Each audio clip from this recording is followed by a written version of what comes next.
I am not the person I was when I was in high school. I'm about to share some very intimate stories, how I got held up, how I fought with my father so bad that he almost stopped talking to me. We're talking about it all. High school stories start now.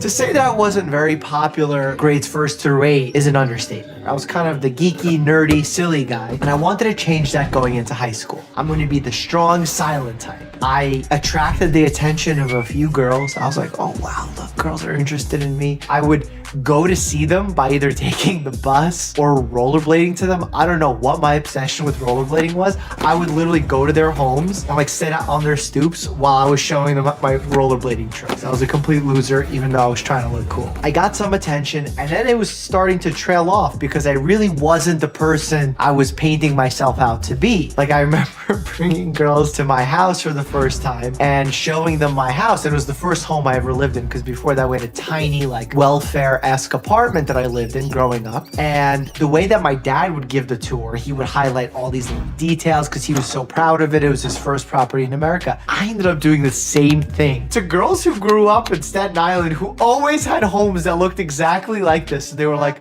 oh cool, so you have a room? Nice, like you weirdo. So again, I was starting to not be cool. And I realized maybe I could buy my way into being cool. And I had some money saved up from some jobs that I used to do. I used to do like odd jobs all the time. During that first Christmas holiday time in my freshman year of high school, I said, I'm gonna make a list of everyone in my class, write everyone's names on a piece of paper, pass it around, and allow them to write what they want me to buy them for Christmas.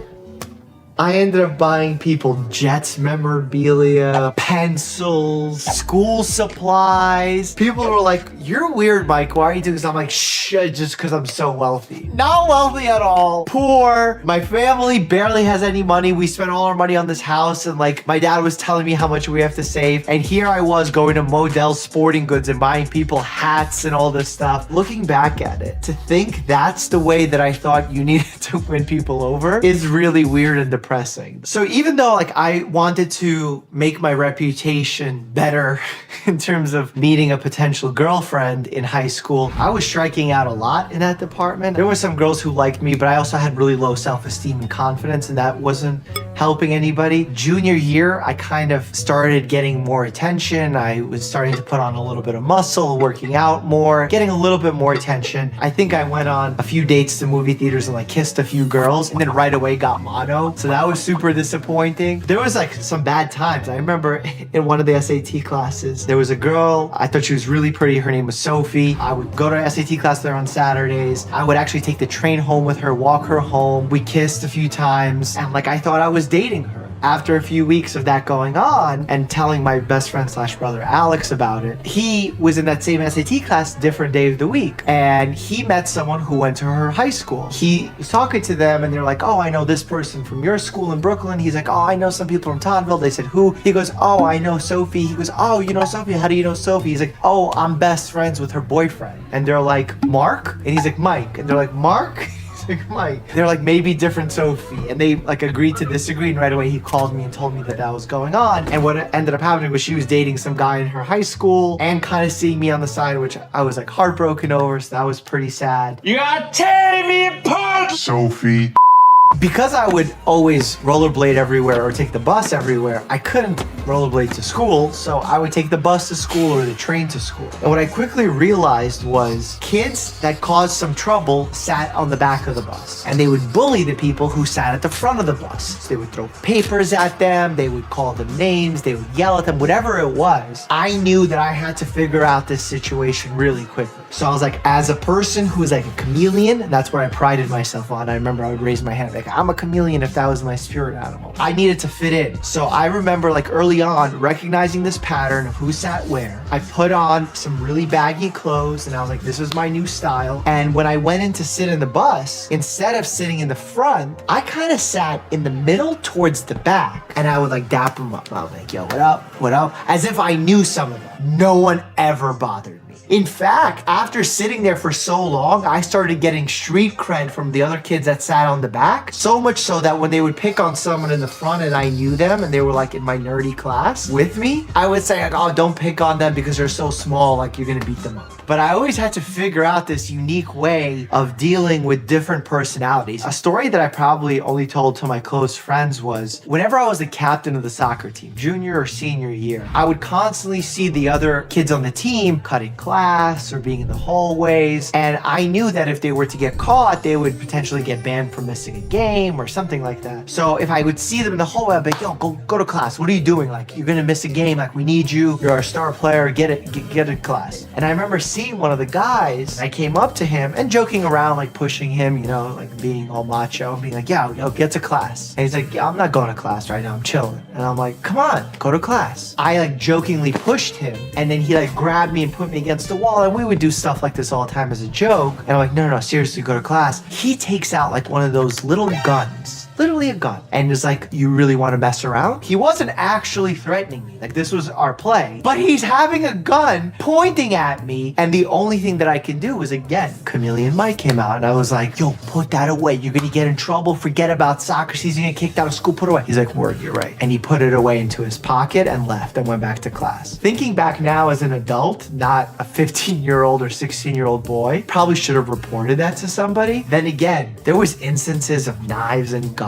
being brandished across the school quite often, like if you were in the school and you saw what was going on around you. So it was a difficult environment to navigate, and luckily I had the skills to figure out how to do it, but that actually had bit me in the butt one time. I remember during high school, towards the end of high school, I was walking with my brother / best friend Alex, and we were walking with a couple of girls late night, around midnight, on Highland Boulevard, which is one of the main streets in Staten Island. And we were walking back home, I think from like a bowling alley, as corny as it sounds. And I remember one of the girls had a phone, it was a flip phone, and it had a battery, and the battery was one of those batteries that lit up. Like, you probably don't even know what I'm talking about, but it was like this battery that lit up. And all of a sudden, we see a car like slowly tailing us, and it was weird because that's the area where cars drive by pretty fast. And I didn't even realize, because I was walking in front with one of the girls, the other girl's behind with Alex. Guys jumped out of the car and approached Alex. I think it was like Alex's birthday, and his grandparents gave him a wad of cash, 150, 200 bucks or something. He had that in his back pocket. And I thought Mr. Chameleon can solve everything with his conversational skills and that he's cool in his high school, that I can go up to these guys and be like, yo, chill, like everything's good. And they were like, chill. So they drop Alex and now go to me and tell me to empty my pockets. And I thought I was smooth again. I knew my cell phone, I had like a Samsung little flip phone, was in my pocket, in my jeans. I was wearing a big spider jacket. I don't know if it's like a North Face-esque jacket with pockets in here and here. And I was like, I don't got nothing. Check my pockets. And they checked my jacket pockets and they truly saw I had nothing. And then one of the guys, as like the three were standing in front of me, reaches into my pocket and starts taking out my phone. I shove him. Other guy reaches into his pocket, grabs something, I think it's a knife. They jump into the car and run away. So all in all, we only lost like a cheap Samsung cell phone. It could have been a lot worse. I learned my lesson, like, you need not intervene in every situation. Maybe call for help sometimes. So while defending my friends was something I like to do, I needed to become more selective in what I was doing.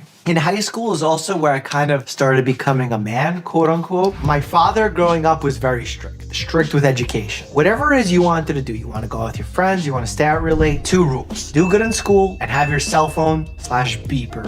If you follow those 2 rules, you could do whatever you want. Like if you're crushing it in school, stay out late with your friends. The one time and the first time we really butted heads was over my first romance, my first girlfriend that was very serious in high school going into college, because he was anti-sleeping over someone's house. Like he let me sleep over my neighbor's house or like my best friend / brother's house, but like a girl's house was a no-no. I don't know what it was in his head, whether he thought pregnancy was a risk, he thought I was gonna get married and run away. I don't know what his fear was. He never established it with me, but he had a firm rule, no sleepovers. And I remember it was like Valentine's Day. I don't remember what year, probably senior year of high school. And he's like, you're not sleeping over there. And I'm like, no, I'll be home whenever I'll be home. He's like, no, you're gonna come home. You're not sleeping there. And we got into an argument and we're sitting there arguing, and I never hung up on my dad. That was like a no. And after like arguing with him for like 10, 15 minutes, I was like, I'm a man. And I hung up on my dad and I was so scared. I was like, oh my God, I I just hung up on my dad for the first time in my life. He calls back, I ignore. He calls back, I ignore. And this has never happened. I've never been a rebellious kid. I was always be like, yes, dad, like, I'm sorry. Like, please don't yell at me, don't hit me. And at that time, I was like, no, like, there should be no reason. This is unfair, unjust. I deserve to be able, I do good in school. I want to sleep at my girlfriend's house. He got so mad that I hung up with him. He's like, you're really going to destroy our relationship over this. And I'm like, no, you're destroying it. I turned it back on him. And he's like, you can come home whenever you want, but you're not allowed to sleep there. I'm like, are you saying I can come home at 6 a.m. and that's okay by you as long as I don't sleep here? He goes, yes. And I don't know if this is him saving like dignity by saying he kind of won. What do? We hung out till 1, 2 a.m., slept for 3 hours, and then I had to wake up at 5 a.m. to come home. No idea why my dad needed to die on that hill, but he definitely died on it. High school's complete. Pre-med journey right here. Click it to find out how I got into med school.